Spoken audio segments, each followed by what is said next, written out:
咁上次我哋喺節目入邊咧，遠在我哋都有講咧，就話有啲朋友咧，即係我諗從來都冇諗過自己咧點解退咗休之後會有即係啲身體唔同類型嘅問題，特別係都唔少咧，即係除咗上次我哋講啲腦退化咧，都有幾多係有情緒方面，可能係抑鬱或者係啲叫做焦慮都多啊！而家係啊，喺21世紀咧，最多嘅問題咧，唔係出現喺即係叫身體不適嘅原因咧，唔係淨係三高啊，仲多咗一樣係叫精神嘅病。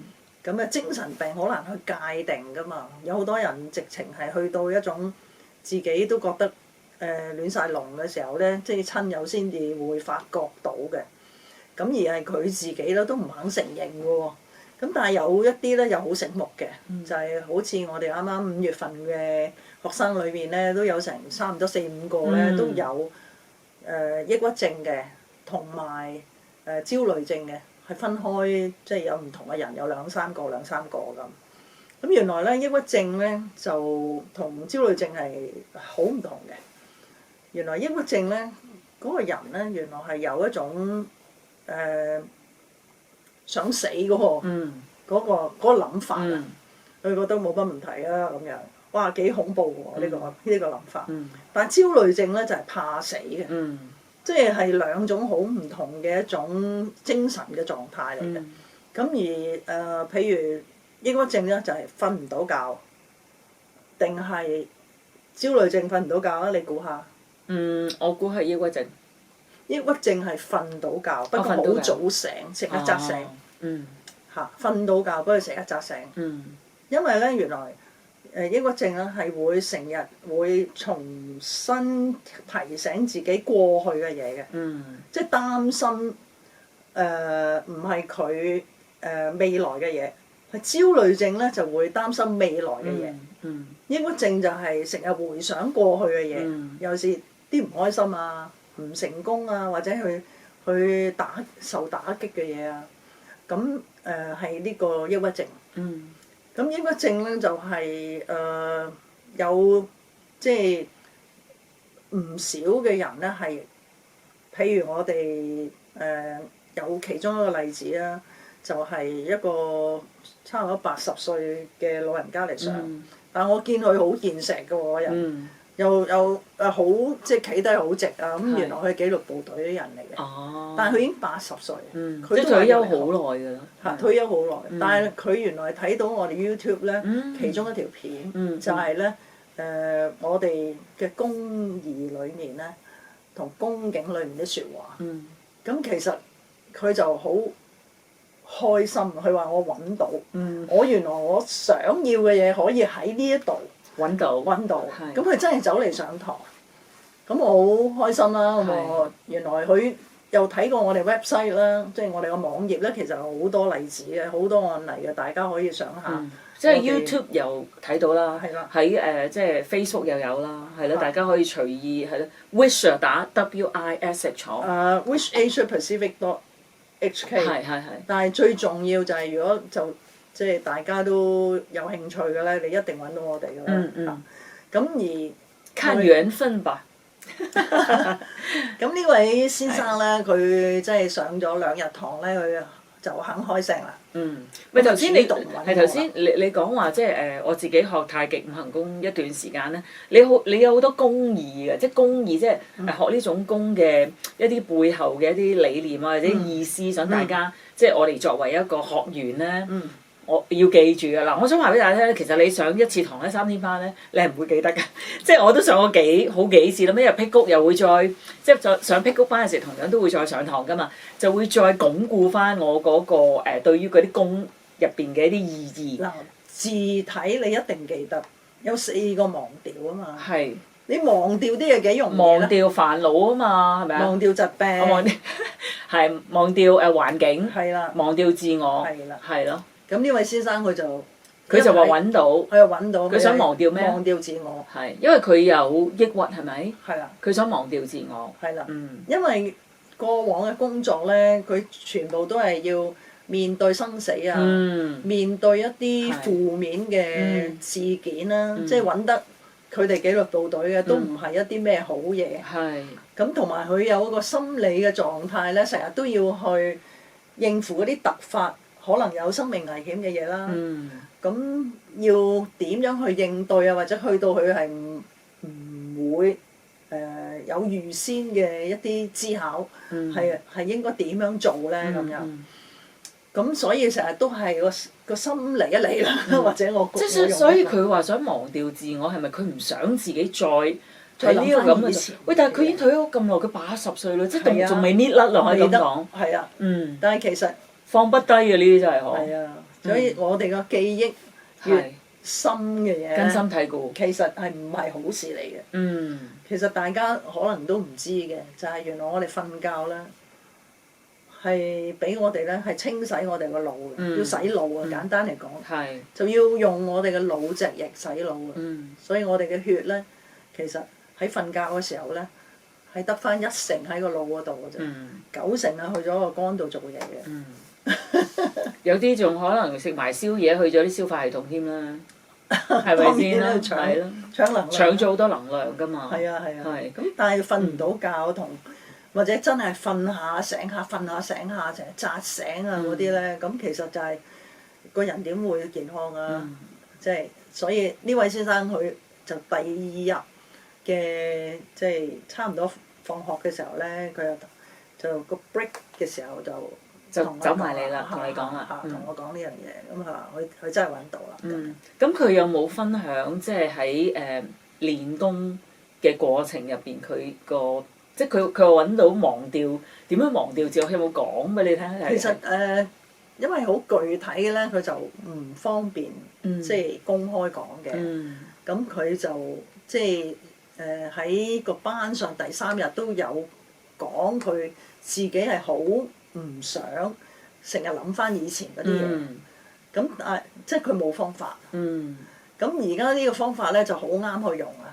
即係我哋練功嘅時候咧，我哋嘅功法係會令到呢個人咧，佢要諗一啲咧好對身體有用。唔好諗埋以前嗰啲係啦，令自己好緊張或者好大壓力嘅嘢。係啦。係咁樣集中喺嗰個導詞入邊，就跟個導詞要諗嗰啲嘢。冇錯。所以佢起碼就喺可能你練靜功嗰1個鐘頭，或者練培元功嗰30分鐘入邊，就起碼都係嗰啲時間就可以離開嗰啲負面嘅重複嘅諗法。同埋整下，可能佢越練嘅工時，我估計越多嘅時候咧。咁就令到佢喺唔練功嘅時候都唔會諗，咁就最好啦。呢個就最佳嘅境界。所以練功係一念代萬念，然後一念化無念。係，咁同埋大家又唔需要好擔心，話要諗啲咩㗎？係咯，好難諗㗎喎，即係有啲咩有咩啲功法，咩都唔使嘅。其實就即係我記得好多朋友都會擔心啦。但係如果你大家聽我哋講80歲啦，或者曾經有啲好細個係咯幾歲嘅個案，佢哋一樣可以學得識嘅。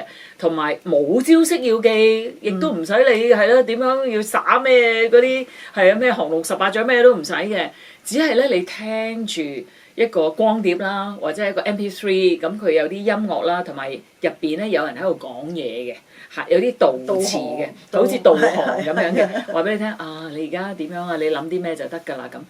咁你一路進入呢個境界咧，就已經得㗎啦。咁當然詳細究竟係點樣練咧，就唔係我呢度3言2語話俾你聽嘅。咁我又想問下院長，我哋上一次都有講啦，有啲朋友譬如話有情緒病啊、抑鬱又好，或者係啲焦慮啦，咁佢哋都會睇醫生啦，可能睇心理治療啊，或者睇精神科就要食藥啦，或者我哋上次提過有啲朋友消化系統唔舒服啊，睇腸胃科醫生啦咁樣。咁其實中醫西醫都好，都有佢哋嘅存在價值㗎嘛。咁講解下俾大家聽，究竟我哋用呢個太極五行功呢種功法去處理呢啲問題，同嗰啲有咩唔同咧？其實任何嘅一啲治療嘅系統啦，或者佢哋嗰個存在價值啊，一定喺度嘅。咁但係係咪即係好需要一身體唔舒服就要外求咧咁？咁咧外求本身咧係一種陽性嘅手段，即係喺我哋中國嘅陰陽學説裏面咧，啲陽性嘅手段就係即係你要有一啲介入式，或者係外來俾我哋身體嘅一啲干預。咁喺譬如急症上面，我哋一定係要用介入式呢啲方法啦。咁陽性嘅手段，例如就算係譬如食啲補品啊，或者係打針啊、食藥啊，無論中藥西藥啊咁樣，都係一啲外而來嘅方法。咁但係我哋身體其實接唔接受呢？或者係咪個個人都能夠接收呢啲咁樣外來物呢？係到位嘅呢？即係定係某一個病灶即係唔舒服嘅源頭未揾到，我哋就就咁揾呢啲方法嚟制止咗嗰個病徵呢？咁。其實疾病都係即係一個可能係一個病徵啦，或者係病嘅結果嚟。佢唔係病嘅原因嚟㗎。點解你咁講咧？即係有啲人制止咗嗰個，因為佢唔想有嗰種感覺啊嘛。係啦，就 stop 咗個 signal 啊，其實。係啦。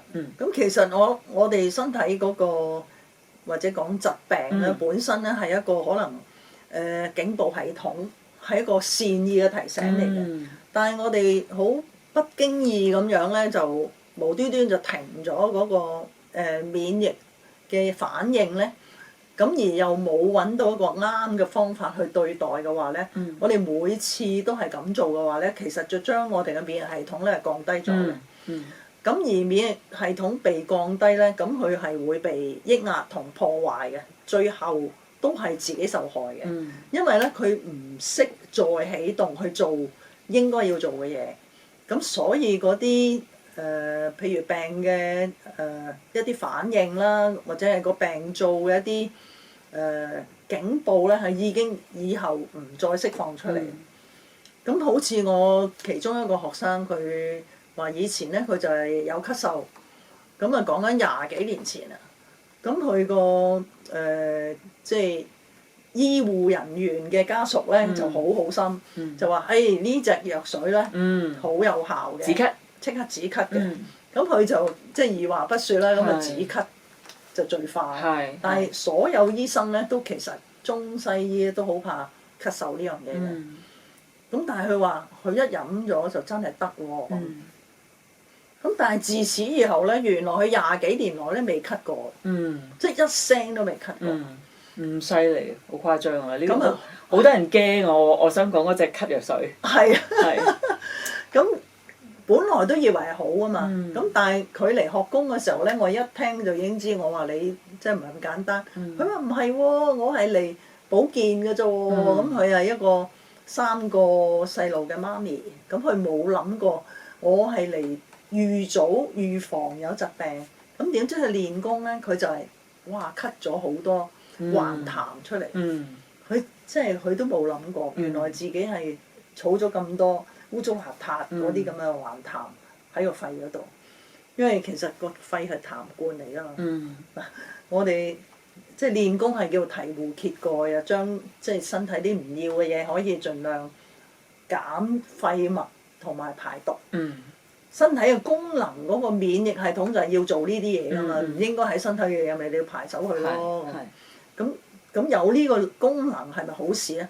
但係如果我哋掩蓋咗佢，冚實個個唔打開，就當睇唔到，其實入邊就好大件事。係啦，咁所有嗰啲身體裡面嗰啲好污糟嘅嘢咧，冇辦法可以排走嘅話咧，咁大家可能都會見到咧，年紀大咗嘅時候咧，有啲老人家咧咪要抽痰嘅，瞓喺度，瞓喺張床度啊，咪就係即係身體裡面有好多。